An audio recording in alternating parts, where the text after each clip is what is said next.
All right, let's get right into it. The future of AI in warfare? It isn't some far-off sci-fi idea anymore. In Ukraine, it is happening right now, in real time. What we're seeing is this incredible collision between the urgent, desperate need for battlefield innovation and, well, the timeless principles of law, ethics, and accountability. And just to set the stakes right from the get-go, listen to this warning from the International Committee of the Red Cross. It's a stark reminder that this isn't just about new tech. We are talking about a potential point of no return for how humanity wages war. And that's the absolute heart of the matter. That theoretical line in the sand. In Ukraine, it's the daily reality. All those abstract debates you hear about are being stress-tested on the front lines, and the results are setting precedents that are going to shape conflict for all of us. So how did we even get here? Well, this incredible pressure has basically supercharged Ukraine's tech evolution.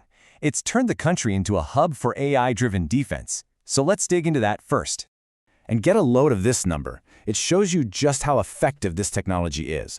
We're talking about AI-enhanced drones having a 3 to 4 times higher target engagement rate than drones flown by people.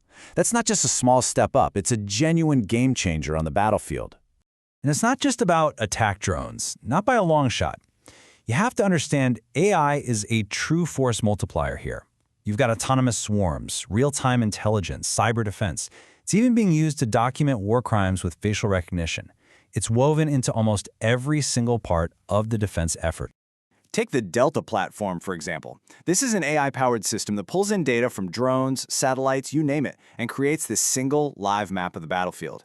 That whole decision-making process that used to take hours, now we're talking minutes. When speed is survival, that's a massive advantage. And this isn't just happening in someone's garage, you know? Ukraine has actually formalized this whole process with something called Brave One. It's a state-backed tech hub. And what's really fascinating here is that they are building legal and ethical review right into the development process from the start. They are trying to innovate responsibly, even in the middle of a war. Which, of course, brings us to the core tension of this whole story. It's one thing to build amazing new tech, but it's a whole other challenge to govern it, especially when you're in the middle of fighting for your existence. How do you forge rules in the heat of battle? This is really the fundamental question, isn't it? The Geneva Conventions are brilliant, but they weren't exactly written with machine learning in mind. So, how do you take principles from the analog age and apply them to the weapons of the algorithmic age? Okay, so let's break that down. You've got these core ideas in international law, but AI really pushes on every single one. Can an algorithm truly tell the difference between a soldier and a civilian in a chaotic city? Can it make a moral judgment about proportionality? And maybe the biggest question of all, who's on the hook when an AI gets it wrong? Is it the programmer, the commander who deployed it, the country? So facing these massive questions, Ukraine has done something pretty remarkable. It's become the first nation at war to pilot this thing called the Hudaria framework. Think of it as basically a human rights impact assessment for AI. It forces everyone involved, developers, soldiers, policymakers, to think through the risks before a system ever sees the battlefield. And this isn't just a one-off effort for the military.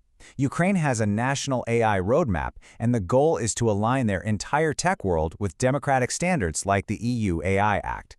Even now, in the middle of everything, they're trying to build a future where tech respects human rights. But you knew there was a but, right? It's not that simple. Because the same tech that's used to defend can be a powerful weapon for attack. It's a double-edged sword, and it creates this dangerous escalating cycle. You can really see this digital cat-and-mouse game playing out here. For every defensive use of AI, like detecting a cyber attack, there's an offensive version, like AI-generated malware. For every smart spam filter, there's a scarily convincing AI-crafted deepfake. It is a constant race. And the attacks are getting even more clever. Adversaries are using techniques like adversarial machine learning. Essentially, it's about tricking an AI by feeding it bad data. Imagine an AI on a drone trained to spot tanks, but an attacker figures out how to make a school bus look like a tank to the AI. Suddenly, your best asset becomes your biggest liability. And please don't think this is just some future theoretical problem. Ukraine's own cyber defenders have confirmed it. This quote from their emergency response team says it all. AI-generated malware is here, and they're fighting it every single day. The AI cyber war has already started. So, let's zoom out. Let's think about the day after. What happens when the fighting stops?